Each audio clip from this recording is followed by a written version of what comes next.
Silence on roule supporte l'Association des véhicules électriques du Québec, www.aveq.ca, la référence en électromobilité.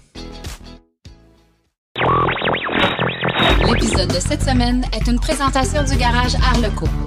Arleco, servir au-delà de la réparation. Ford veut créer un partenariat pour fabriquer des batteries. Volkswagen se hisse en tête des ventes de véhicules électriques en Europe. 4500 bornes de rue niveau 2 s'ajouteront au circuit électrique d'ici 2028. Fisker veut fabriquer une pape mobile électrique. Chronique 100% net zéro avec Nicolas Lambert, on parle des crédits de compensation carbone. Il n'y a pas juste des voitures avec Philippe Corbeil, on parle des Vespa électriques. Et en grande entrevue avec Yannick Asselin, on parle des questions que vous avez toujours voulu poser à un vendeur ou à un concessionnaire automobile. Puis vous êtes ce client-là qui regarde pour une voiture électrique, vous tombez sur le vendeur que la dernière voiture électrique qu'il a vendue, c'est en 2018. Ça se peut qu'ils ne connaissent pas. Il ne vit pas ça tous les jours. Tout ça et bien plus encore dans le 105e épisode de Silence on roule.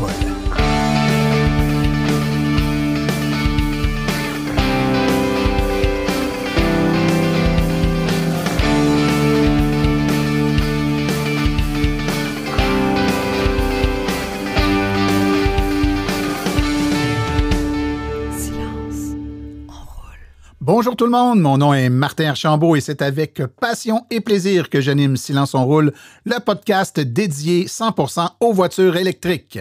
Silence on roule est également le partenaire de l'Association des véhicules électriques du Québec.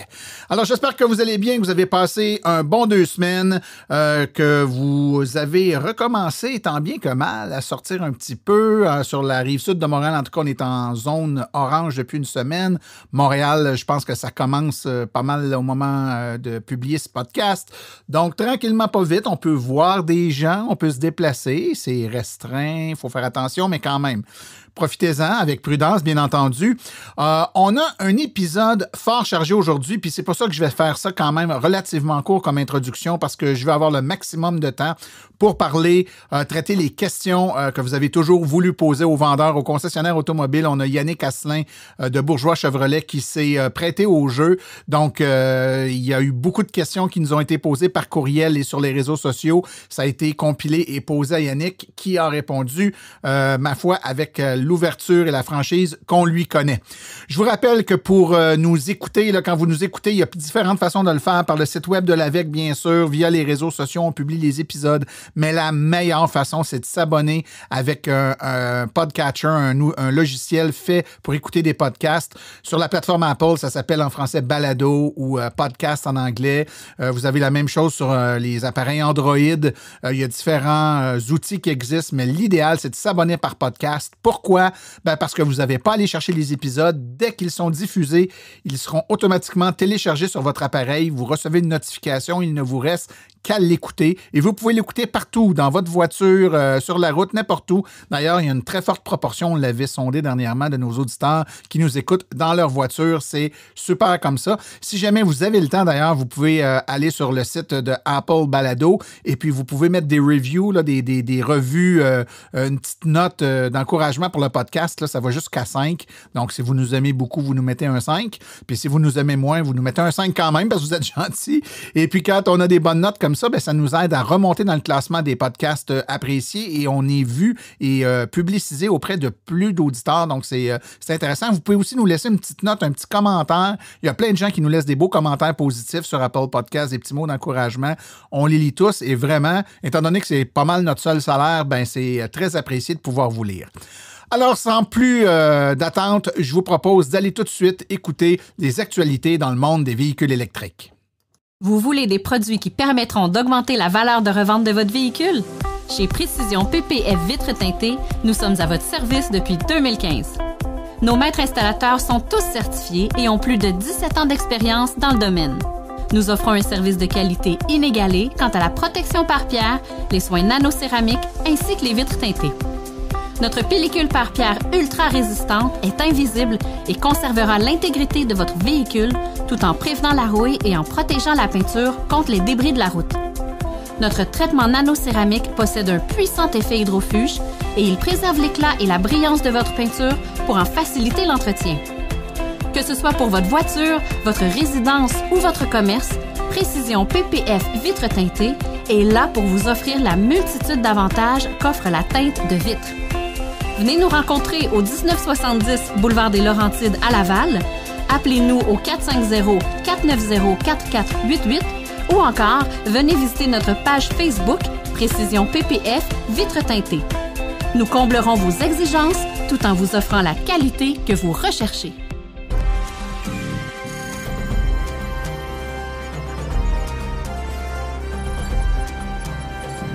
L'actualité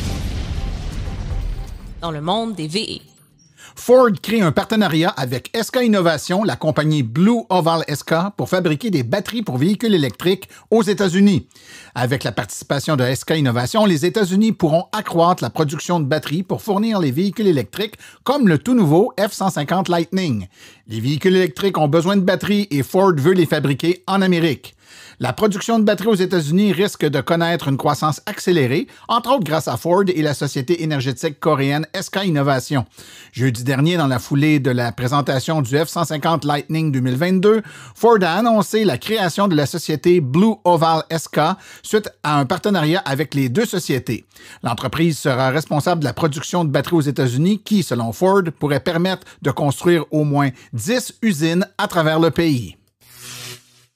Même si les incitatifs à l'achat de véhicules électriques se multiplient, seule la Colombie-Britannique et le Québec offrent des incitatifs pour les gros camions. Pourtant, l'électrification des flottes commerciales pourrait être le moyen le plus rapide de réduire les émissions. Alors qu'un plus grand nombre de fabricants de camions électriques commencent à mettre sur le marché des véhicules lourds répondant aux besoins des parcs commerciaux, les programmes d'encouragement à l'achat de ces véhicules des gouvernements canadiens sont rares.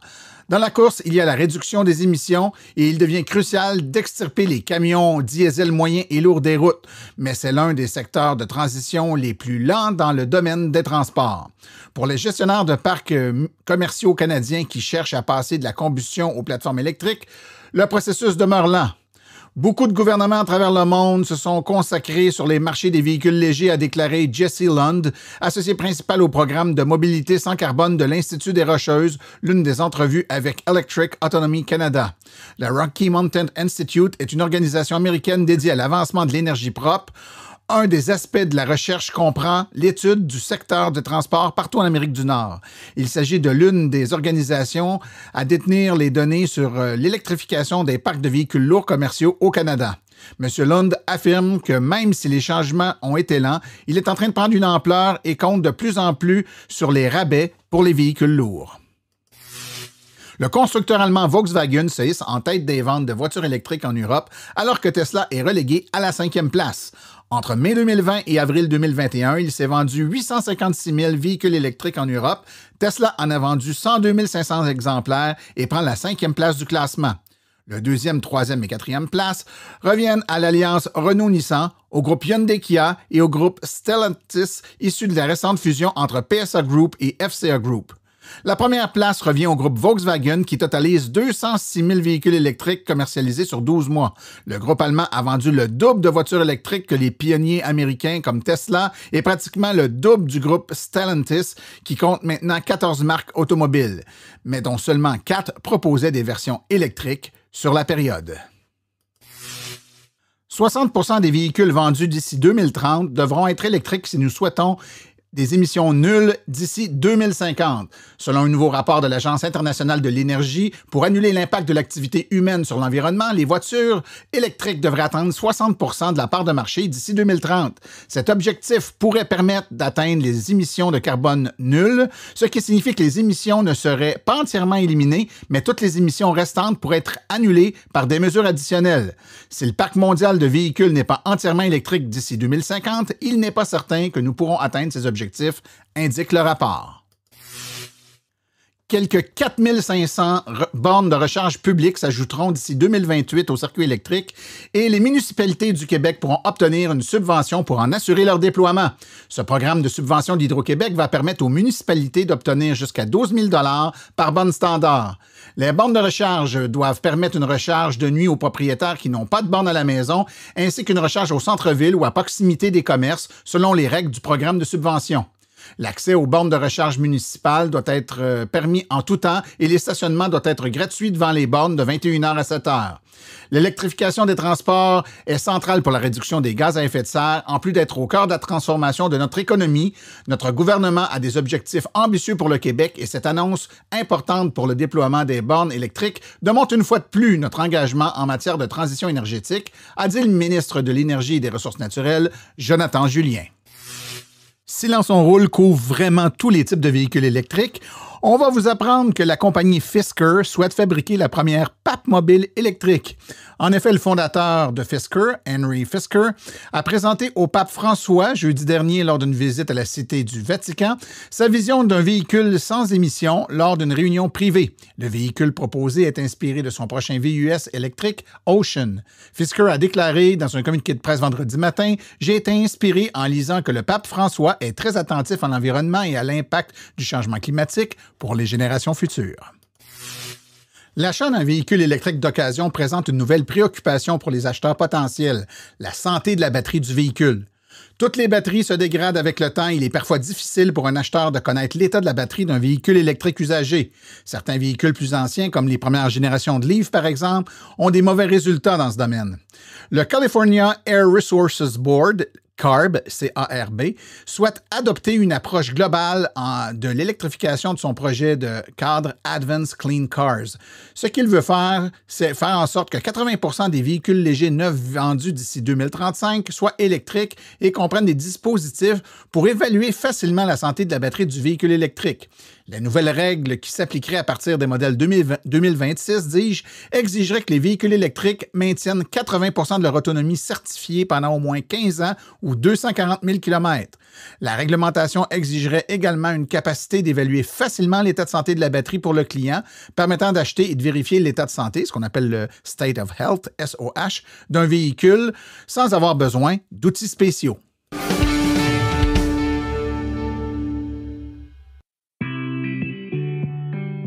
Bonjour, bienvenue à la chronique 100% Net Zéro. Avec moi, Nicolas Lambert. Chronique où on réfléchit aux impacts environnementaux de nos modes de transport et aux solutions qui pourraient nous aider à avoir un mode de vie qui se rapproche de la carboneutralité.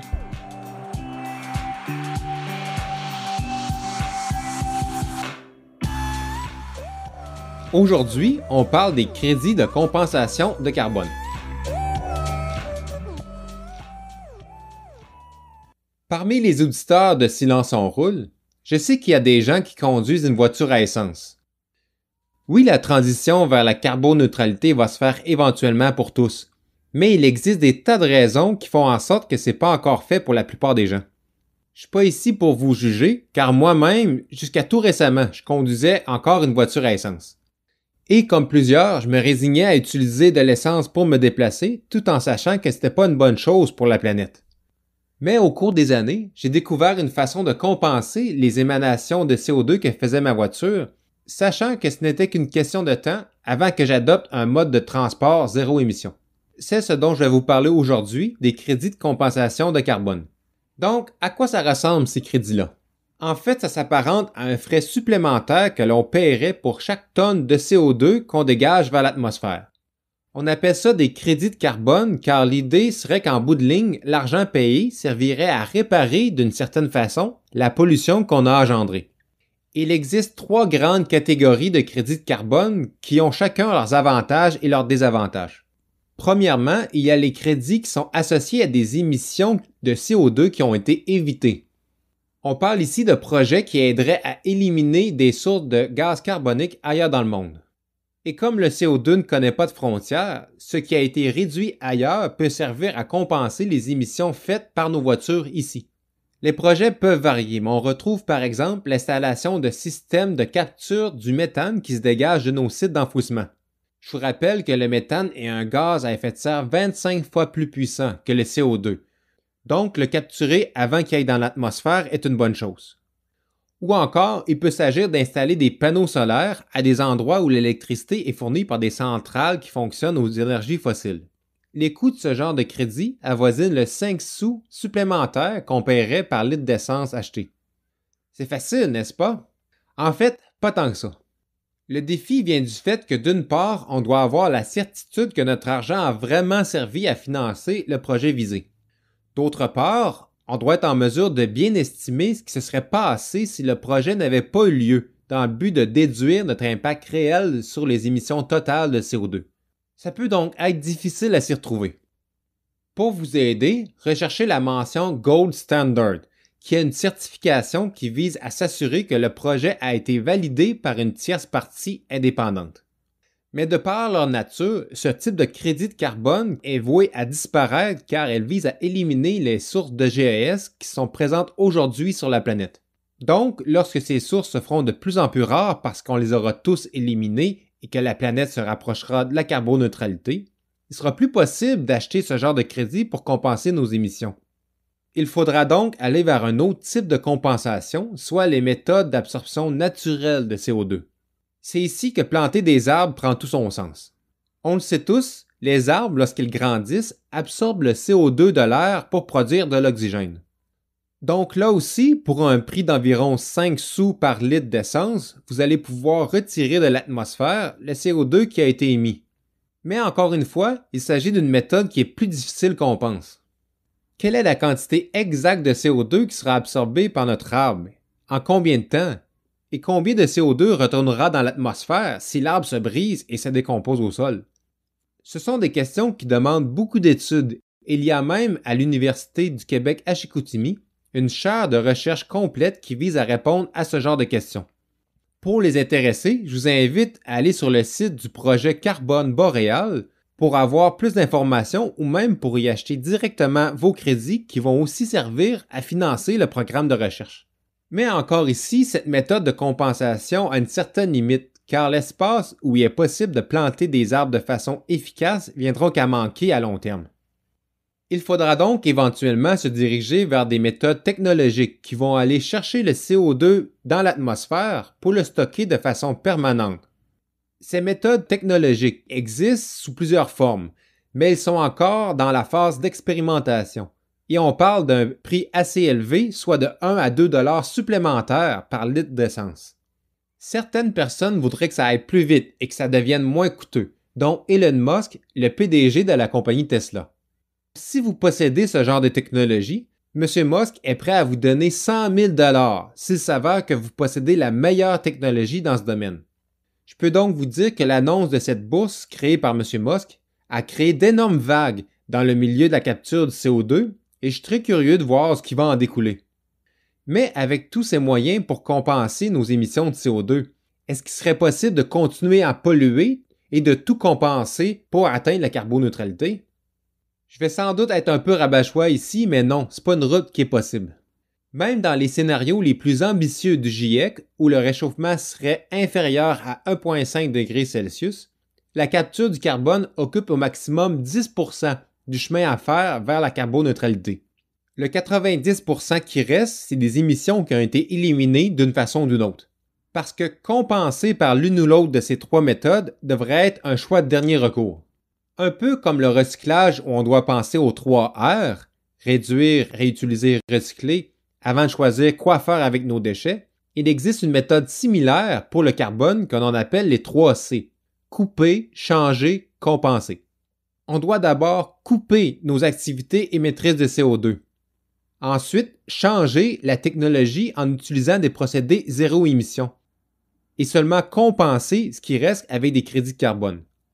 Donc, gardez bien ça en tête. Couper, changer, compenser. Sur ce, je vous dis bonne route.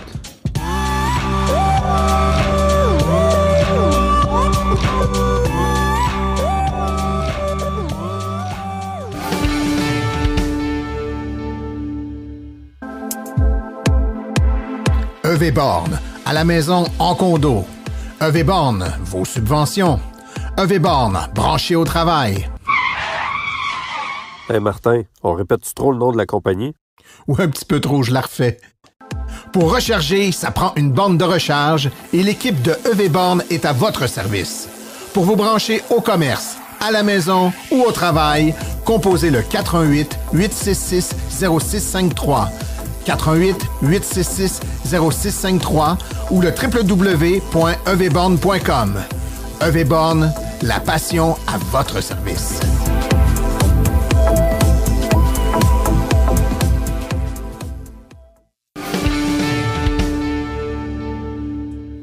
Alors aujourd'hui, c'est notre spécial, les questions que vous avez toujours voulu poser à un vendeur de voitures ou un concessionnaire automobile. Et puis, on a la chance d'avoir avec nous aujourd'hui Yannick Asselin de Bourgeois Chevrolet. Bonjour Yannick. Salut Martin. Écoutez, d'entrée de jeu, je vais juste faire une mise au point. Les gens vont dire « Encore Yannick? » Ben oui, encore Yannick. Yannick a quelque chose que les autres n'ont pas, c'est-à-dire que quand on l'invite, il dit oui. Alors ça, c'est très différent. Je tiens à dire que j'ai invité plusieurs concessionnaires de plusieurs bannières automobiles. Quand je dis plusieurs, c'est au moins une douzaine. Et 11 sur 12 avaient tous des bonnes raisons pour ne pas pouvoir être là, qui étaient aucunement liées au fait qu'ils ne voulaient pas faire une entrevue de ce genre-là. Ils travaillent ce soir-là. Il y a une rencontre pour l'école, les enfants, le dentiste et la belle-mère qui est décédée. Bref, tout ça pour faire en sorte que, miraculeusement, encore une fois, il n'y a que Yannick qui vient répondre à nos questions. Mais quand même, on sait qu'on pose des questions à une personne qui n'a pas peur de répondre et de donner les bonnes réponses, puis je pense que c'est ça que vous voulez. Donc aujourd'hui, on va poser des questions. Quelles questions? Essentiellement, vos questions. Vous avez été plusieurs à nous proposer des questions de différents acabits. Certains parmi vous m'avaient demandé de ne pas mentionner votre nom, peu importe, je vais respecter ça. Ceux qui m'ont demandé de ne pas donner leur nom, je ne le dirai pas. Les autres, je vais quand même vous nommer. Vous avez écrit pour la grande majorité vos questions de toute façon publiquement sur la page Facebook de Silence on roule. En fait, la quasi-totalité des questions sont rentrées là ou sur la page web de l'AVEC. Donc, Yannick... J'ai pris des notes des noms. Moi, Ouais, t'as pris des notes. Bon, fait que t'es prête, t'es en forme, t'es prête à répondre à ça. Ouais. On va y aller tranquillement pas vite. Notre première question, elle nous vient de Kevin Bois qui nous demande, pouvez-vous expliquer plus en détail le processus d'une vente par accommodation? Est-ce qu'il y a des frais qui s'y rattachent? Quels sont les avantages et les inconvénients pour le vendeur, pour l'acheteur, pour le conseiller aux ventes, etc.? OK. OK, on va juste expliquer c'est quoi une vente d'accommodation parce qu'au fil du temps, je m'aperçois que les gens ne savent pas c'est quoi une vente d'accommodation. Une vente d'accommodation, c'est vous avez vendu votre véhicule vous-même à un client X et vous passez par le concessionnaire pour faire la vente. Donc, exemple, vous vendez votre véhicule 15 000 $. Si vous ne passez pas par le concessionnaire, vous ne sauverez pas les taxes sur votre véhicule de 15 000 $. OK? Donc, en passant par le concessionnaire, c'est le concessionnaire achète votre véhicule pour 15 000 $, la revend à votre client pour 15 000 $ et vous allez sauver les taxes dans le processus. OK? Bon. La question, je savais que tu me la poserais, là, fait que je l'avais vu passer, fait que je suis allé voir sur le site de l'Office de la protection du consommateur, puis une vente d'accommodation, là, j'ai des notes, là, c'est pour ça que j'ai arrêté de tourner. Là. Une vente d'accommodation doit obligatoirement réunir les 3 conditions suivantes. OK? Le consommateur échange le véhicule qu'il remplace lors d'un achat d'une nouvelle automobile. OK? Donc, il faut qu'il achète un nouveau véhicule, soit neuf ou usagé. OK? L'acheteur du véhicule remplacé est désigné par le consommateur. Donc, c'est le client qui a trouvé son client, ce n'est pas mon client. OK? Puis le prix maximal du véhicule remplacé correspond au montant qui sera accordé au consommateur. Donc, ça veut dire que si le client dit « Je vends, Yannick, mon véhicule 15 000 $, moi, je ne pourrais pas vendre le véhicule à l'autre client 15 500 $. Ça va être le montant que le client va me dire, c'est ce montant-là. Okay? Donc, il n'y a pas de bénéfice financier direct de la transaction pour le concessionnaire. Zéro pin barre. Si ce n'est qu'en permettant ça, on s'assure qu'on va probablement vendre par la suite une voiture neuve. C'est carrément ça. Il est là le bénéfice. C'est ça. Si une des 3 conditions que je viens de vous expliquer ne sont pas respectées, automatiquement, ça devient une vente pour le concessionnaire. OK? Donc, à partir de ce moment-là, le concessionnaire n'aura pas le choix de mettre des garanties sur la voiture. Donc, tout ce qui s'appelle garantie légale, garantie du bon fonctionnement, etc. Il n'aura pas le choix de le faire. À partir du moment qu'il y a une des 3 conditions qui n'est pas respectée. OK? L'autre affaire, est-ce qu'il y a des frais qui s'y rattachent? OK? Je vais revenir aux 3 conditions. OK? Techniquement parlant, non. Il n'y a pas le droit. Le concessionnaire pourrait charger des frais.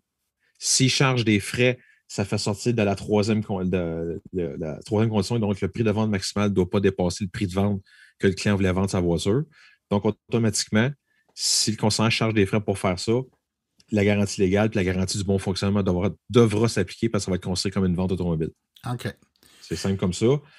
L'avantage, tu l'as expliqué vite, c'est moi, mon bar, je vais te dire comment moi, je vois ça comme un avantage, c'est que ça me permet de vendre un véhicule. Si moi, j'évalue une voiture puis je dis, exemple, votre véhicule, ça vaut 12 000 puis le client réussit d'avoir un acheteur pour 15 000, mais j'ai 3 000 chances de plus de vendre un char. Ouais. C'est le même, faut que tu le vois. Ouais. Oui, effectivement. Écoute, j'ai envie d'ajouter un complément à la question parce qu'il y a Hugo McDermott qui nous a aussi posé comme question savoir si ça peut se faire dans le cas d'un rachat d'une location avant la fin du terme. Donc, est-ce que ça doit absolument être une voiture qui est 100% de notre possession ou si moi j'ai une location, il me reste 1 an par exemple, est-ce que l'achat de la balance du terme de location peut être fait dans cette transaction-là par recommandation? Ça peut se faire, sauf que évidemment que c'est une location automobile, vous ne pouvez pas sauver vos taxes. Parce que quand c'est une location, c'est pas comme un achat qu'on sauve des taxes sur le prix total de la voiture. En tout cas, c'est une location, on ne peut pas sauver les taxes. Donc, oui, vous pourriez, exemple, il vous reste 1 an de location, dire, moi, j'ai quelqu'un qui est prêt à racheter la location, donc il faut payer les 12 derniers mois qui restent, plus sa valeur résiduelle, puis vous allez vendre la voiture directement à ça. Soit que vous passez directement par le concessionnaire d'origine. OK? Donc, exemple, vous avez une Toyota, vous dites, vous retournez sur votre concessionnaire Toyota, lui va faire la transaction, ou vous passez par exemple, chez Chevrolet, moi, je pourrais le faire. Normalement, les autres concessionnaires, quand vous faites un rachat de bail, OK, parce que par un tiers, ils vont vous charger des frais. OK? Moi, en tant que concessionnaire, c'est sûr qu'à 99%, quand j'appelle un autre concessionnaire, c'est une location, la majorité du temps, ils vont me dire, il y a un frais de 500 $. Il faut le payer quelque part. Puis comme que je dis souvent, les cadeaux de vendeur, ça n'existe pas. Fait que c'est le client qui le paye. OK, j'ai une autre question. Ça va très bien, Yannick. Une autre question de M. Guy Bonhomme. Il nous a posé plusieurs questions, Guy. Donc, je commence avec sa première. Est-ce que le rapport Carfax est difficile et coûteux à obtenir pour le vendeur? Si un acheteur potentiel est intéressé à un véhicule, est-ce que le vendeur est tenu de lui donner? Et est-ce que le vendeur fournit ou devrait fournir ce rapport à chaque fois? OK. Avoir un rapport Carfax pour un concessionnaire, s'il y a un compte ouvert chez Carfax, c'est très facile, ça prend 30 secondes. OK? C'est de vraiment rentrer le numéro de série de la voiture, point, puis le temps que le rapport Carfax sort, ça peut prendre 30 secondes, 1 minute, mais c'est très facile à avoir. OK? Le frais, normalement, pour sortir un rapport Carfax, ça tourne autour de 40 $ pour le concessionnaire à sortir. Donc, à chaque fois que je rentre un numéro de série, ça coûte 40 $ au concessionnaire pour le faire. OK? Normalement, un concessionnaire qui fait bien son travail, quand il va créer son dossier de vente, son dossier du véhicule usagé, dans le dossier, il devrait avoir déjà le rapport Carfax. OK? Est-ce qu'il est tenu de le donner? Non. OK? C'est sûr que moi, en tant qu'acheteur, si j'arrive à un concessionnaire et je lui demande le rapport Carfax et il me dit non, tu ne l'auras pas, qu'est-ce qu'il cache? Ouais, c'est ça. Tu sais, Martin, là, je suis un gars qui est franc, je ne cache rien au client. Moi, si je chante accidenté, il va le savoir. Regarde, oui, le chante accidenté, il est là. Fait que, je vous dis, c'est une question de transparence à la transaction. C'est super facile à avoir, ça coûte 40 $ pour le faire. Ça fait que le client se sent plus en confiance. OK, le véhicule n'est pas accidenté. Ah, oui, le véhicule est accidenté pour 2000, etc. Mais pour mettre en contexte, un accident de 2000 $, là, c'est pas accidenté fort. Hein? C'est un bumper changé parce qu'il était craqué, puis c'est à peu près ça. Quand vous tombez un accidenté 5, 6, 7, 8, 9, 10 000, là, ça peut venir vite. Là. Ah, OK. Fait qu'en gros, c'est ça. Je pense qu'il manquait un bout de la question. C'est à savoir est-ce que il est tenu de lui donner. Moi, je comprends que tu n'es pas obligé de le donner, mais si le client le demande puis le concessionnaire refuse de le donner, ça donne un drôle de son de cloche. C'est ça. C'est carrément ça. OK. Une autre question qui nous a été posée anonymement cette fois-là. Est-ce légal de prendre un acompte pour réserver sa place dans une file d'attente, par exemple, un modèle de véhicule qui s'en vient, là, qui va arriver? Est-ce encadré, est-ce régi ou est-ce libre à chaque concessionnaire de déterminer les montants et la façon de procéder? C'est libre à chaque concessionnaire. À moins, exemple, dans le cas de Tesla, c'est Tesla qui gère leur affaire. Mais pour toutes les autres marques que je connaisse, je vais parler dans le cas de chez Chevrolet ou chez GM, c'est chaque concessionnaire qui règle leurs choses. À moins que le constructeur ait un site que le client pourrait aller réserver un véhicule. Là, c'est une autre histoire. C'est comment que le constructeur a arrangé ça avec les concessionnaires, mais c'est vraiment du cas par cas. Comme j'ai dit, dans le cas de chez GM, c'est chaque concessionnaire qui décide si on ramasse un dépôt ou pas. C'est géré par eux autres. C'est pas... c'est pas encadré d'aucune façon. Okay. C'est vraiment le concessionnaire qui décide de dire oui, je le fais, non, je le fais pas. Moi, je vais poser une deuxième couche à la question, Yannick, et là, ça vient de moi. Il n'y a donc aucune façon de s'assurer que le concessionnaire respecte cette liste-là. Par exemple, je suis le 3e sur la liste. Si le beau-frère du vendeur veut avoir le véhicule, est-ce qu'il est possible que le beau-frère passe entre le 2e puis le 3e puis que je sache jamais que j'ai perdu mon tour? Oui. Oui, ça se peut. Hein? Oui. OK. Non, mais c'est correct, je pose la question. Non, oui, mais tu as une question de confiance et une question de relation avec ton client. Si tu dis au client, mais vous êtes 4e sur la liste, même si moi, en tout cas, moi, personnellement, même, je n'ai pas de beau-frère, là, mais je dis, ben oui, j'en ai un, mais en tout cas, même s'il m'appellerait pour me dire, Yannick, je vais être sur la liste, mais il va tomber 5e ou 6e ou 7e, je ne le ferai pas passer devant un autre client. Tu comprends-tu? Mais on peut présumer que ça se fait, Yannick. Ça se fait. Oui. Ouais. Ben, on va le présumer, oui. Oui. On va le présumer, oui. J'ai été témoin très, très proche de situations qui me laissent croire qu'il y a eu des passe-droits. Enfin. Ouais. OK, c'est correct. Une autre petite question. Comment se négocient les dommages sur un véhicule usagé pour un acheteur potentiel? Donc, pour comprendre ta question, c'est le monsieur regarde pour un véhicule X dans un concessionnaire puis il y a des dommages sur l'auto? Oui, okay. Exact. Tout se négocie, OK? Tout se paie. Puis comme j'ai dit tantôt, les cadeaux de vendeur, ça n'existe pas. OK? Il ne faut pas oublier une chose que le concessionnaire a acheté un véhicule X à un montant Y. Donc, exemple, il a acheté une Bolt 2019 qui a payé, exemple, 20 000 $. Il demande 22 000 pour. Il y a 5, 6, 7, 800 $ de dommages que vous voulez faire réparer. Puis vous avez déjà commencé à négocier, ça se peut quelque part que le concessionnaire va dire non, c'est terminé, moi, je ne vendrai pas le véhicule à perte. OK? Parce que oui, s'il y a 600-700 $ de dommages sur le véhicule, il va falloir qu'il l'amène quelque part chez un carrossier pour faire la job. Le carrossier, il va y charger. Là. Il fera pas, c'est pas gratis. Ça revient à, comme j'ai dit dans un de mes vidéos quand je parlais des cadeaux de vendeur. Si le vendeur vous dit je vous donne les tailleurs d'hiver, moi, je vais appeler mon département des pièces, je vais dire hey, je peux te savoir des tailleurs d'hiver, mais qu'est-ce que tu veux, Yannick? Ben, je vais avoir 4 Bridgestone Bizac. OK, Yannick, ça va te coûter 1000 $. Ben non, tu ne peux pas me les charger. Je les ai donnés à mon client. Fait que là, il va appeler il va appeler, mettons, notre distributeur. Ben, tu ne peux pas me les charger parce que Yannick les a donnés à son client. Puis après ça, son distributeur va appeler Bridgestone. Je ne charge-moi les pas parce qu'il les a donnés à son client. Il y a quelqu'un quelque part qui paye la facture. Puis je vous dis tout de suite, c'est toujours le client en bout de ligne. Fait que c'est sûr que s'il y a des dommages sur le véhicule, puis que vous dites, mais ça, il faut que ça soit réparé, ça soit fait réparer, ça soit ci, ça soit ça, puis ça vous coûte 1000 $.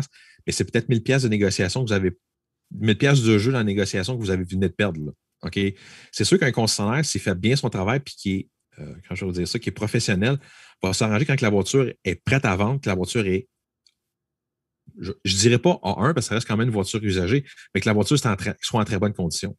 Je ne vois pas un concessionnaire qui se respecte, qui va commencer à vendre un véhicule avec un aile qui est complètement cabossé, ça n'a aucun sens. T'sais.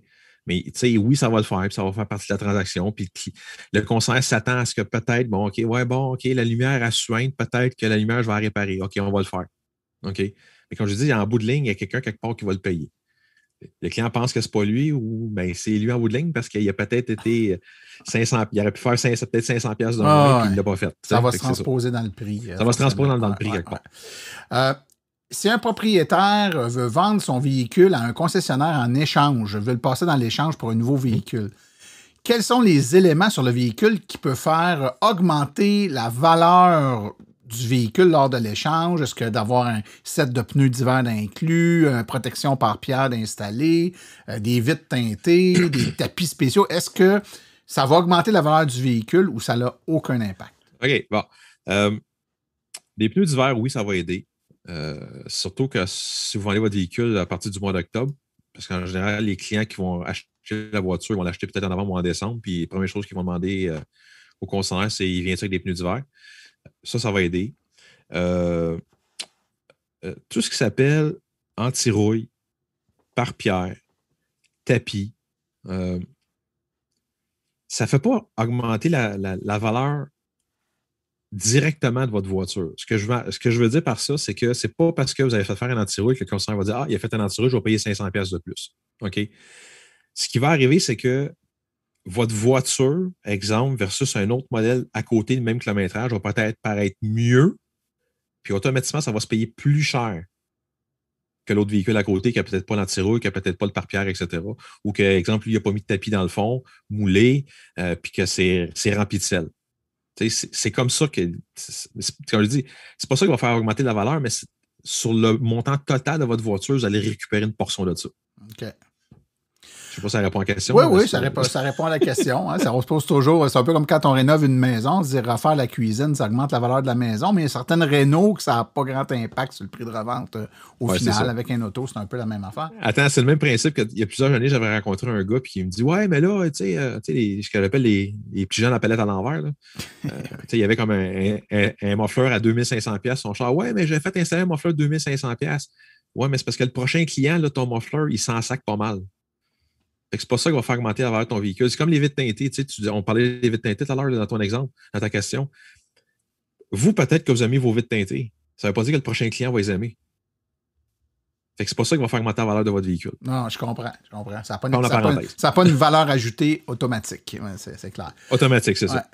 Une question de Nicolas Brisebois-Tétrault. Quelles informations doivent être transmises à l'acheteur? Certains vendeurs n'expliquent pas grand-chose quant à la recharge, les bornes publiques. Il me semble qu'il y a un minimum d'informations à donner, surtout pour ceux pour qui c'est leur première voiture électrique. Donc, évidemment, c'est une question d'opinion. Hein. Je ne pense pas qu'il y ait de loi là-dedans, mais selon toi, quelles sont les informations qui devraient être transmises? Puis pourquoi il y a si peu d'informations de base données au nouvel acquéreur de véhicules électriques, le néophyte, que c'est sa première voiture électrique? On va partir de la base du vendeur. Il y a une méconnaissance des véhicules électriques. OK? Vous allez acheter dans un concessionnaire qui vend, exemple, 10 véhicules électriques dans son année, puis le concessionnaire vend en général des pick-up puis des SUV que le kit. Puis vous êtes ce client-là qui regarde pas une voiture électrique, puis vous tombez sur le vendeur que la dernière voiture électrique qu'il a vendue, c'est en 2018. Ça se peut qu'il ne connaisse pas. Il ne vit pas ça tous les jours. OK? Moi, personnellement, j'en ai une. J'en conduis depuis 2012. Donc, je sais c'est quoi une borne. Fait que c'est sûr que si le client me pose la question, je vais lui mentionner que c'est quoi. Tu sais, moi, c'est comme je dis souvent, là, c'est pour pas paraphraser Pierre-Yves McSween, mais à chaque fois que je parle de borne, je dis toi, mon client, monsieur le client, vous devez comprendre une chose. Une borne, ce n'est pas un parking VIP. La première question que vous devrez vous poser, c'est est-ce que vous en avez vraiment besoin? Si vous n'en avez pas besoin pour vous rendre à votre point B, là, utilisez-la pas. Prenez pas la borne. Laissez-la à quelqu'un que lui va en avoir vraiment besoin. Oui, il y a une part de responsabilité. Comment je peux dire ça? Le vendeur, oui, va répondre à des questions, mais le client a une part de responsabilité à. OK? C'est sûr que l'AVEC est là. Moi, j'ai toujours bon dire, prends pas pour acquis tout ce que les gens vont dire, vérifie le temps ce que les gens vont dire. Moi, j'ai tout au fonctionnement de toute ma vie. Si le client en parle, je m'attends à ce qu'un représentant va en parler. Oui, de l'expliquer. Surtout, moi, dans mon cas, c'est que quand quelqu'un achète sa voiture, je lui donne une carte prépayée du circuit électrique. Je vais lui expliquer, bon, la carte fonctionne comme ça. Quand vous avez une borne, c'est comme ça que ça fonctionne. Fait que moi, j'ai une porte d'entrée pour aller expliquer ça. Je ne peux pas parler pour les autres. Moi, je pense que oui, c'est important que ça soit mentionné, mais ça va-tu se faire? Ça, c'est une autre histoire. Ouais. Ben, je te dirais, dans le même ordre d'idée, on a une question qui a été posée juste avant. Attends une minute, je vais te dire de la bonne personne. Je pense que c'est Guy Bonhomme qui avait posé la question. Non, c'est EV Born qui dit « Êtes-vous déjà allé à une borne rapide avec votre client pour lui montrer comment ça fonctionne? Comment on fait ça, une recharge rapide? » Es-tu déjà arrivé? Surtout que vous autres, dans votre cas, vous avez la borne de l'autre bord de la rue. Là, c'est assez facile. Oui, c'est ça. Oui, j'ai déjà fait. Mais en général, juste le fait de l'expliquer comment ça fonctionne, oui, j'ai déjà traversé avec un client pour y montrer, mais juste l'expliquer, quand moi j'explique la voiture à la livraison de l'auto, je vais le dire, quand vous arrivez à la borne, il faut fermer votre véhicule. Un coup, votre véhicule est fermé, vous débarrez votre borne, vous branchez votre véhicule, la borne, vous la partez, puis après ça va se faire tout seul, puis après ça, vous êtes capable de repartir votre véhicule. Et c'est comme ça que j'explique aux clients. Mais c'est sûr que moi, de mon côté, c'est facile. Comme tu dis, je traverse la rue, j'en ai deux. Là, fait que c'est pour ça que ça vient assez facile pour ça. C'est sûr qu'un concessionnaire qui reste, mettons, sur le boulevard métropolitain, que lui, il n'y a pas de borne rapide à côté, puis ça lui prend 10 minutes pour se rendre à une borne rapide quand il n'y a pas de trafic, ça peut être plus compliqué pour lui. Oui, je comprends. On a une autre question anonyme, que je l'aime celle-là. Que pensez-vous du modèle de point de vente sans être un concessionnaire comme Tesla ou Polestar? Quels sont les avantages pour un constructeur de fonctionner comme ça et quels sont les avantages pour le consommateur? Un constructeur, il va éliminer un intermédiaire. OK? Fait que donc, il y a une portion de profit qui est laissée dans la voiture pour que le concessionnaire puisse fonctionner. Il ne faut pas oublier que Tesla, dans le fond, c'est qu'il y a une portion de son profit dans sa voiture qui va servir à faire rouler sa business qui est là. OK? D'avoir un système complètement indépendant, qui n'a aucune place, c'est-à-dire aucune place pour aller voir un véhicule, toucher un véhicule, sentir un véhicule, essayer une voiture, ça n'arrivera jamais. OK? Parce que les clients, ils veulent toujours voir le véhicule, essayer l'auto, voir comment je me sens, comment c'est ici, comment c'est ça. Pour un constructeur, je trouve que ça n'a pas d'avantage, ça n'a pas de désavantage en tant que tel. OK?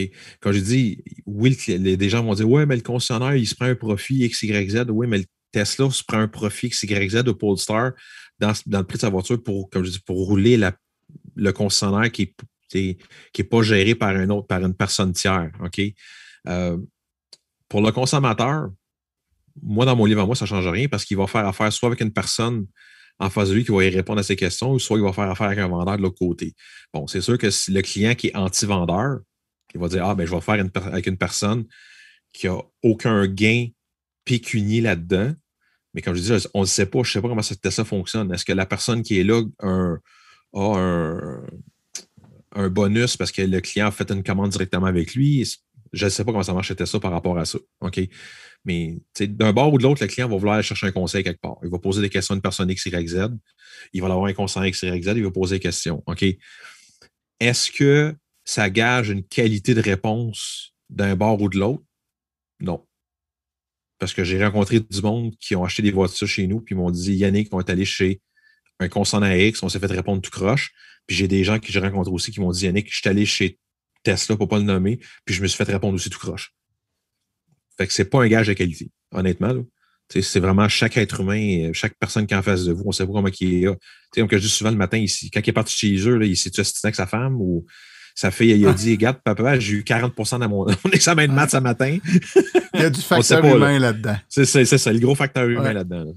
OK, ça va être peut-être un petit peu plus long que les autres entrevues parce que je veux vraiment finir de poser les questions qui nous ont été laissées par les auditeurs. Je trouve ça important. Il n'en reste plus beaucoup, mais quand même, j'aurai le temps de le traiter. Donc, notre épisode va peut-être défoncer un petit peu aujourd'hui, mais il y a pire que ça. C'est la beauté du podcast.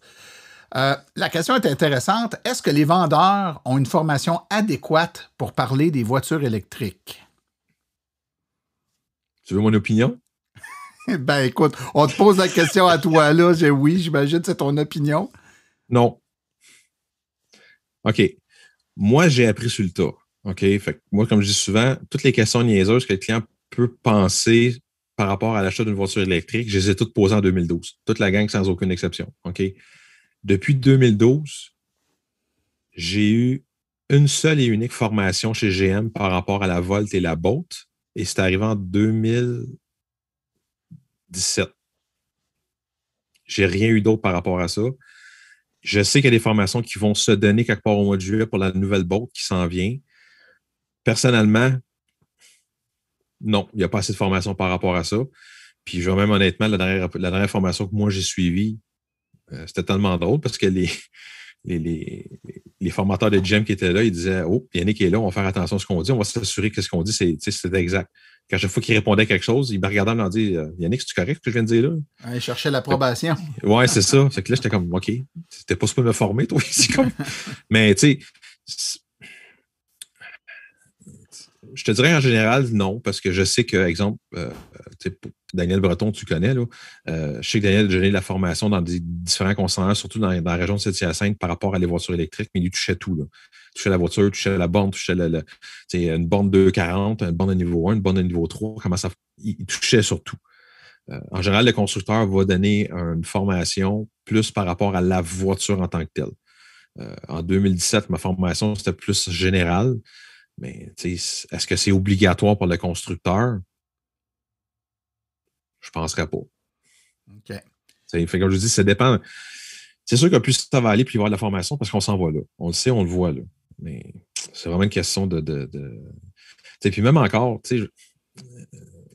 comme j'ai dit dernièrement à une journaliste, parce qu'elle me posait le même style de question que ça, puis j'ai répondu, même si le vendeur suit, peu importe la formation qu'il va suivre, vous allez peut-être tomber sur le vendeur qui va dire « Je m'excuse, à peu près n'importe quoi pour essayer de vendre son char. » Ça, c'est le facteur vendeur, ce que je dis souvent, là, qui a eu toutes les formations possibles et imaginables au monde, là, ça peut pas empêcher ça. Non, c'est clair. C'est clair. C'est ça. On est dans le même genre de questions, mais quand même, c'est pas. Je vois que les auditeurs se sentent en verbe. Est-ce que ça se peut... Non, attends, je vais lire ça comme il faut. Ça se peut que ce soit normal que les vendeurs de voitures ne traitent pas sur les véhicules électriques. La voiture est beaucoup plus fiable, peu d'entretien, c'est pas rentable pour eux. Tant qu'il va y avoir de l'alternative avec la voiture à essence, ils vont pousser plus pour l'essence, n'est-ce pas? Point d'interrogation. Il faut faire la distinction entre un vendeur et un concessionnaire. Moi, en tant que vendeur, personnellement, je ne vends que des voitures électriques. OK? Avoir un vendeur, comme tous les autres vendeurs autour de moi, là, mes collègues de travail, les autres vont vendre n'importe quoi. OK? Ils vont vendre un véhicule électrique, un pick-up, un Corvette, peu importe. Ça ne leur empêche pas qu'ils vendent une voiture électrique ou qu'ils vendent un pick-up ou qu'ils vendent une Corvette. Ils font une paye pareil. OK? Pour le vendeur, moi, personnellement, je ne vois aucune différence que ce soit un véhicule à essence ou que ce soit un véhicule électrique. Pour le concessionnaire, oui, il a raison qu'il y a moins d'entretien à faire sur la voiture. Les entretiens sont beaucoup plus espacés versus un véhicule à essence. OK? Par contre, ça reste quand même que la voiture, il y a des pièces qui vont briser au fur et à mesure. OK? C'est sûr que mécaniquement parlant, au niveau, je dis mécaniquement parlant, c'est pas vraiment vrai, là. Mais un moteur électrique, ça brise pas, on n'en a pas. Problème de batterie, on n'en a pas. Mais ce qu'on va voir les affaires, c'est autour de toute cette mécanique-là. Ça reste que c'est un véhicule qui va rouler au Québec. Les lignes kits, ça se peut que ce soit changé, les bearings de roue parce qu'on pogne des trous, ça se peut que la vitre électrique arrête de fonctionner. Mais c'est toutes les pièces autour de la voiture qui fait que, on dit souvent une voiture électrique, oui, c'est beaucoup plus fiable, mais toutes les pièces autour de ça restent que c'est une voiture pareille. Puis il va falloir qu'il les changer quelque part. C'est ça l'affaire. Pour un concessionnaire, c'est de changer sa façon de faire. C'est changer la perception qu'il doit avoir de son concessionnaire, la perception de dire peut-être que je vais faire moins d'argent au niveau du service, mais je vais peut-être faire plus d'argent au niveau des ventes. Oui, au niveau des ventes, peut-être plus au niveau des pièces aussi. C'est des véhicules que, il faut vraiment brancher sur les ordinateurs pour arriver à faire des diagnostics, etc. Des fois, ça peut prendre un petit peu plus de temps. Bon, en bout de ligne, c'est juste de changer sa façon de faire. Au lieu de tout focusser sur la préparation, pas la préparation, mais l'entretien, les changements d'huile, les ci, les ça, il va focusser ailleurs. Il faut faire la distinction entre concessionnaire et vendeur. OK. Écoute, j'ai une dernière question qui est encore dans la même ligne. Hein. J'aime ça te mettre dans l'eau chaude comme ça. Les concessionnaires qui ne sont pas très pro-véhicules électriques, ça vient du des vendeurs ou c'est plutôt un alignement des propriétaires?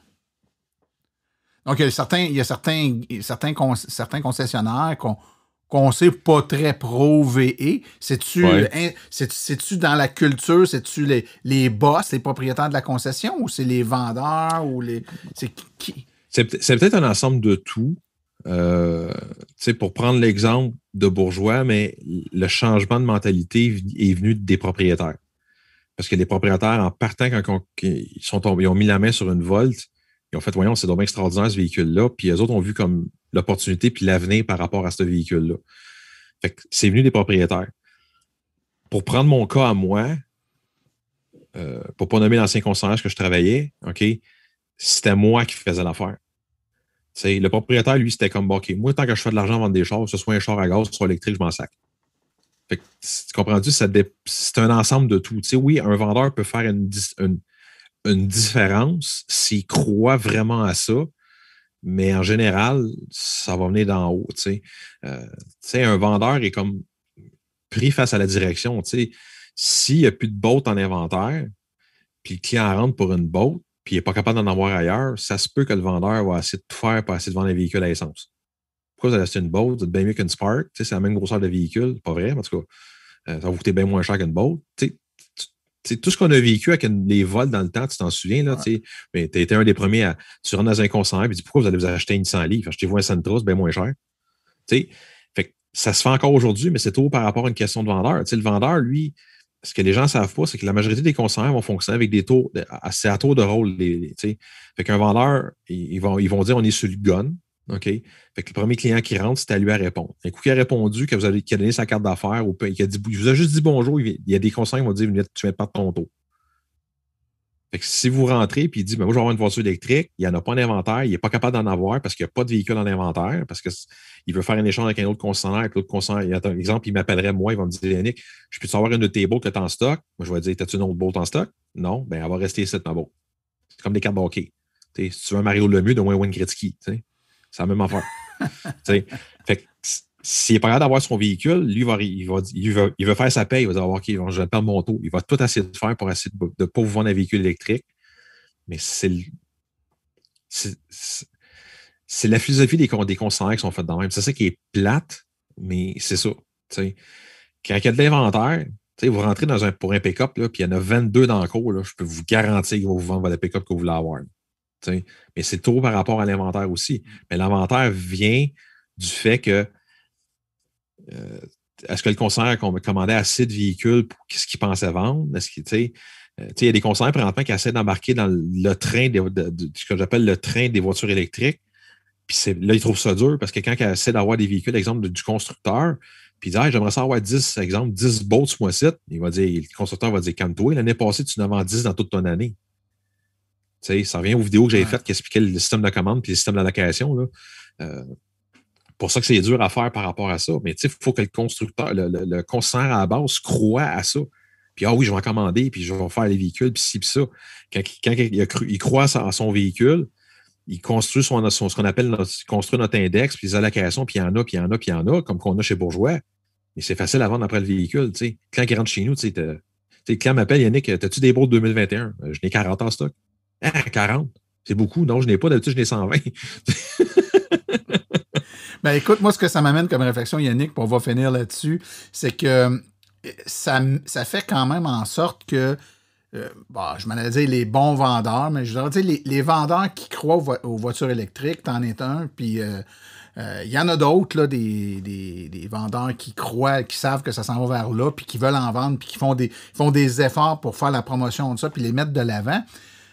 Vous êtes un peu condamné à rester chez des concessionnaires qui ont un certain historique de volume, parce que j'imagine mal un Yannick Asselin, pour une raison X, là, je te souhaite rien de mal, là, mais pour une raison X, il doit changer de job, puis se ramasse chez un concessionnaire, comme tu as dit tantôt, qui vend 3 VE par année. Tu as beau avoir faire tous les efforts du monde pour vendre des voitures électriques, tu ne peux pas vendre des voitures que vous avez et n'aurez pas. Donc, tu es un peu pris. À contrario, un vendeur qui n'a jamais vendu de voiture électrique, qui atterrit chez vous, qu'il y en a plein la cour, ben, il va probablement être pas mal plus motivé à se tourner vers ça parce qu'il sait, comme tu expliquais, qu'il va être capable d'en vendre. Lui, longtemps qu'il vende, il est heureux, mais c'est difficile de mousser et de vendre quelque chose qu'on sait qu'on n'aura pas. Là. C'est ça. C'est carrément ça. Tu as mis le doigt dessus. Il n'y a pas d'autre raison que ça. Moi, partir dans un concessionnaire et qui me dirait Yannick, je veux que tu viennes vendre des véhicules électriques chez nous. La première question que je poserais à ce concessionnaire-là, OK, l'année passée, tu en as vendu combien? Et j'en ai vendu 22. OK, mais moi, en tant que vendeur, je sais que je suis capable d'en vendre, exemple, 150, 160 dans l'année. Tu veux que je parte de 22 à 160. Le constructeur ne te fournira pas 160 boats cette année. Là. Ça n'a pas de sens dans ton affaire. Fait que moi, aller là, en bon français, je vais perdre ma paye, je vais la descendre. Là. Je vais perdre sur ma paye. Fait que je n'irai jamais travailler dans un concessionnaire comme ça. Je dirais, moi, je vais me spécialiser dans les pick-up, mais je vais aller voir un concessionnaire qui a des pick-up, il y en a 200 dans son inventaire. C'est exactement comme ça. Puis ça explique aussi, puis il faut que les gens comprennent, des fois, quand il y a des salons et des événements comme ça de promotion du véhicule électrique, il y a certains modèles qui sont très peu disponibles au Québec. Il y en a très peu d'exemplaires. C'est bien cute d'aller les montrer en exhibition dans des salons comme ça, puis que le représentant de la compagnie ou des concessionnaires qui en ont une ou deux en démonstration viennent les présenter. Mais là, tu mets en beauté un véhicule qui excite tout le monde, mais que tu ne seras pas capable de le vendre après parce que tu n'en auras pas. On l'a vécu il y a 2-3 ans, ou certains modèles de véhicules que je nommerai pas, mais dont la livraison au Canada, au Québec, en tout cas, était anémique. Là. Il y en avait que peut-être quelques centaines pour tout le Québec. Ben, les vendeurs, ça les écœurait d'aller dans des salons, de faire le beau, de montrer ça à tout le monde, de voir des milliers de personnes intéressées. sachant pertinemment que toutes ces personnes-là viendraient les voir en concession après le salon, puis qu'ils devraient leur dire « Désolé, je ne pourrais pas vous en vendre, j'en ai pas. » Fait que c'est difficile de faire la promotion de quelque chose qui n'est pas disponible. Hein? Les représentants sont... Un vendeur est payé quand il va livrer la voiture. Je veux dire, toutes les commandes que j'ai pu faire pour les Bolt 2022, là, je n'ai pas été payé pour ça encore. Là. Je vais les payer la journée que le client, en bon français, on disait dans le temps, là, c'est dur à dire ça pour recevoir une voiture électrique. On va dire souvent, je suis payé quand il va brûler du gaz. Les vieux vendeurs vont dire ça souvent. Moi, quand le client s'en va, là, moi, je suis payé. Et tant longtemps que le client n'a pas signé les papiers, te le quitte, moi, je ne suis pas payé. Là. Fait que à date, j'ai fait du bénévolat pour toutes les Bolt 2022 que j'ai faites. À date. Ça va payer à longue, tu sais. Oui, c'est ça. Il faut voir plus loin que le bout de son nez. Faut le voir pour toi comme vendeur, mais il faut le voir aussi en tant que concessionnaire et en tant qu'industrie, je pense. C'est ça. D'être capable de. Faut voir, c'est parce qu'il faut voir l'ensemble de l'œuvre. Tu sais, il y a des vendeurs pour. Tu sais, ça fait 26 ans que je suis en automobile, mais tu sais, il y a des vendeurs que, tu sais, les autres, ils changent de concessionnaire à toutes les années, ils changent de concessionnaire, ou à tous les 6 mois, ils changent de concessionnaire. Tu sais, les autres, ils vont avec la manne. Ah, il y a une manne là, je vais aller là. Après ça, ils changent de concessionnaire. Je vais aller là, je vais aller là.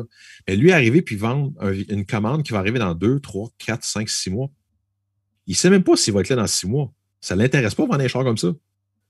Fait que lui, il travaille à court terme. Mais un vendeur qui va travailler à long terme, moi, que le véhicule arrive dans 3, 4, 5, 6 mois, je vais être encore là. Tu sais, je ne pense pas qu'ils me mettent dehors demain matin, là.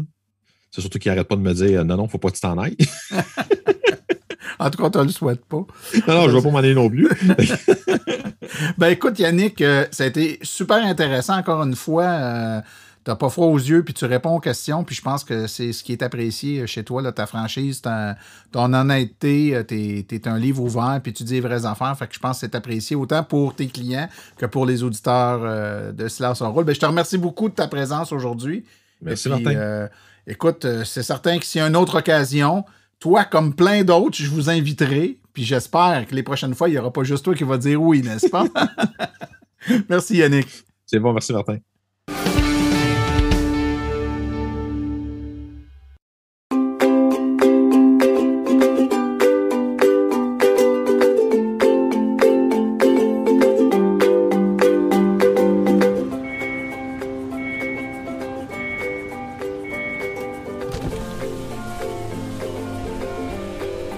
C'est vrai que ça brise moins, mais il y a quand même un minimum d'entretien à faire sur nos voitures électriques. Quand est venu le temps de faire l'entretien de mon véhicule, j'ai choisi de faire confiance à l'équipe d'Arleco plutôt que le concessionnaire. Ça fait maintenant 3 générations que cette entreprise familiale chouchoute nos voitures et ils ont été parmi les premiers à s'engager activement dans l'électrification des transports tout en adoptant des procédures et des produits sains pour l'environnement.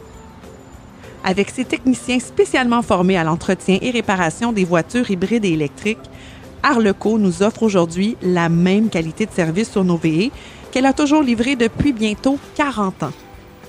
De plus, chez Arleco, j'obtiens 10 % de rabais sur la main-d'œuvre et les traitements anti-rouille avec ma carte membre hors de l'AVEC. Arleco Génération 3, 8470 boulevard Parkway à Anjou.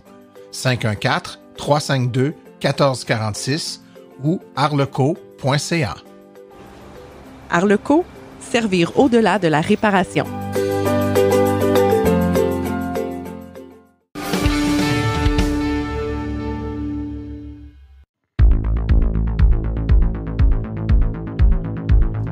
Il n'y a pas juste des voitures avec Philippe Corbeil. Cette semaine, je vous parle d'une Vespa électrique.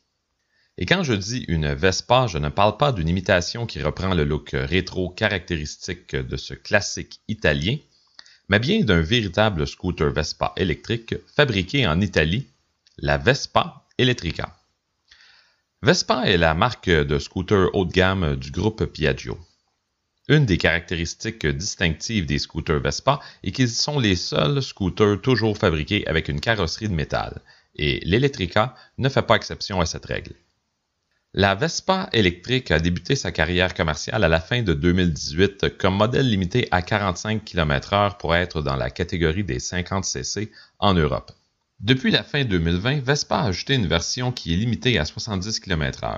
ce qui est une bonne nouvelle pour le marché canadien qui accepte les motos limitées à 70 km/h dans la même catégorie que les cyclomoteurs de 50 cc, alors qu'en Europe, un tel modèle est inclus dans la catégorie des scooters à 125 cc. Donc, au Québec, on peut conduire une Vespa Electrica 70 avec un simple permis de conduire automobile. J'ai pu faire l'essai de la Vespa Electrica grâce à l'aide de Paul Brunette chez Vespa Montréal. Le modèle de démonstration était un modèle 2020, il s'agissait donc de la version limitée à 50 km/h.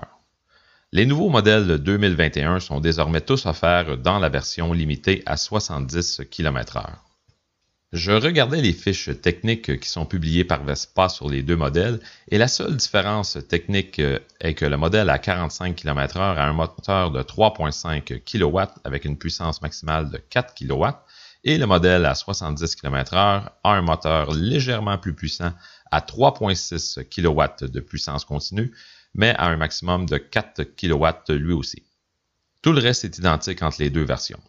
La batterie a une capacité de 4,12 kWh et cette dernière est fixe dans le scooter. Le scooter pèse 130 kg incluant la batterie et le moteur est situé sur l'essieu arrière un peu à la manière d'un scooter 50 cc à essence. Ce dernier entraîne la roue arrière à l'aide d'un engrenage. Le frein avant est à disque alors que celui d'en arrière est à tambour. Lorsqu'on relâche l'accélérateur, le scooter utilise le frein moteur pour régénérer la batterie. Sur le scooter, on a droit à un écran TFT de 4,3 pouces et l'affichage y est complet. On peut clairement y voir entre autres le niveau de la batterie à l'aide d'un icône ainsi qu'avec un chiffre indiquant le pourcentage de charge restante. On a aussi droit à un indicateur affichant l'autonomie restante en kilomètres. Certaines de ces informations sont toutefois écrites de façon assez petite. Le véhicule peut se connecter à un cellulaire via Bluetooth et une application permet de transmettre certaines informations de son cellulaire vers le scooter. Cependant, le scooter lui-même n'est pas connecté au réseau cellulaire, contrairement à certains modèles. Il y a 3 modes de conduite sur le scooter: Power, Eco et Reculon. Le scooter est assez léger, donc un mode reculon n'est pas essentiel sur ce genre de véhicule, mais avec la propulsion électrique, c'est facile de créer un mode reculon et Vespa l'a donc inclus dans ses modes de conduite. C'est d'ailleurs le seul scooter que j'ai essayé avec cette fonction. Avec le mode Eco, la puissance est limitée et vous maximiserez l'autonomie. Cependant, votre vitesse de pointe sera aussi limitée. Sur le modèle à 45 km/h, la vitesse maximale en mode Eco est de 35 km/h. Personnellement, je préfère rouler en mode Power. Le gros avantage d'un scooter électrique est la puissance du moteur et le couple instantané. Sans être foudroyantes, les accélérations d'un scooter électrique sont bien meilleures que sur un scooter à essence 50 cc. Côté autonomie, en mode Power, il est tout à fait réaliste de parcourir 60 km et la recharge se fait à l'aide d'un chargeur embarqué qui se branche sur une prise 120 volts. Il faut environ 6 heures pour recharger le véhicule. Le scooter Vespa Electrica se détaille 10 345 $ et il est admissible au rabais de 500 $ du programme Rouler vert du gouvernement du Québec. Il reste que c'est tout de même le double du prix de son équivalent à essence, le Vespa Primavera, duquel il est dérivé. Souhaitons que les prix se rapprocheront des modèles à essence dans le futur avec la popularité grandissante des scooters électriques. Il est cependant bien de voir un manufacturier d'importance se lancer dans l'électrique. Vous pouvez en apprendre plus sur le scooter Vespa Electrica en visitant le site vespa.com ou encore vespamontréal.com. Sur ce, on se reparle prochainement dans ma chronique « Il n'y a pas juste des voitures ».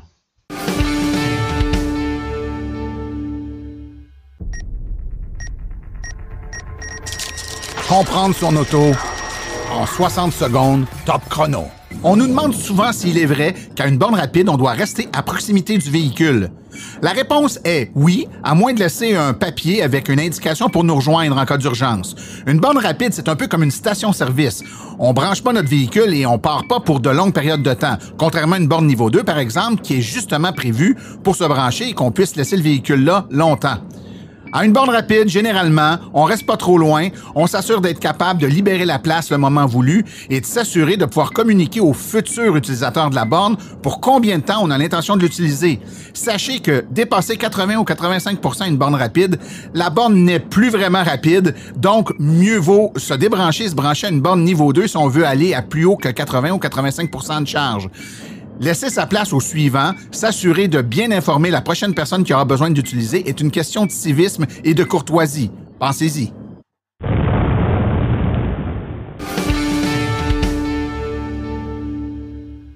Dans les activités à venir dans les prochaines semaines dans le monde de l'électromobilité, il y aura un kiosque virtuel avec, mercredi le 16 juin à 19h30, des réponses à vos questions avec un panel d'électromobilistes d'expérience, le tout organisé dans le cadre de la campagne Roulons électrique. L'inscription se fait en ligne sur le site de l'AVEC. Il y aura également, s'il n'y a pas de changement, des salons du véhicule électrique qui vont reprendre. Parlons celui de Montréal qui devrait avoir lieu les 17, 18 et 19 septembre, celui de l'Outaouais les 24, 25 et 26 septembre, celui de Québec le 1, 2, 3 octobre et celui de Saint-Hyacinthe les 22, 23 et 24 octobre. Ceci conclut la présente balado-diffusion. Silence on roule remercie tous ses collaborateurs et invités, particulièrement aujourd'hui Nicolas Lambert, Philippe Corbeil et Yannick Asselin. Nous remercions également le Garage Arleco, commanditaire principal, ainsi que l'Association des véhicules électriques du Québec, partenaire de Silence on roule. La reproduction ou la diffusion de l'émission est permise, mais nous apprécierions en être avisés. Toute question concernant l'émission peut être adressée à martin@silenceonroule.com. Et pour les questions générales qui regardent l'électromobilité, écrivez plutôt à info@aveq.ca. Et pour vous renseigner et avoir accès à toute l'information de l'AVEC, consultez le www.aveq.ca. Je vous rappelle que sur notre site web, afin de vous faciliter la tâche, vous avez accès aux archives de nos balados, ainsi qu'à des hyperliens vers les sites web mentionnés aujourd'hui, de tout directement au archives.silenceonroule.com. Mon nom est Martin Archambault, et d'ici le prochain balado, j'espère que vous êtes repris la piqûre et direz vous aussi, silence, on roule.